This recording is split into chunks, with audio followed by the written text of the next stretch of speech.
Ito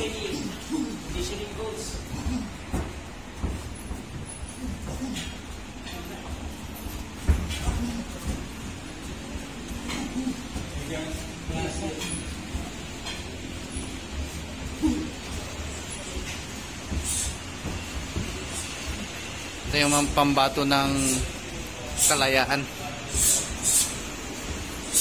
Itong isa sikwa na to. May pangalan na to bago ngayon. Hindi na to The Pitbull. The Askal. Askal ng kalayaan. Ito si Boxer Taguro. And the blue corner, Taguro. Si Askal to. The Little Askal.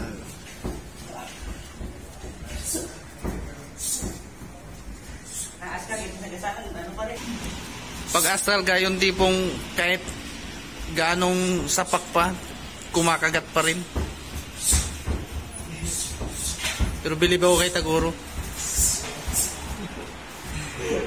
Bayaran ng 20k magpatalo, binugbog ang kalaban.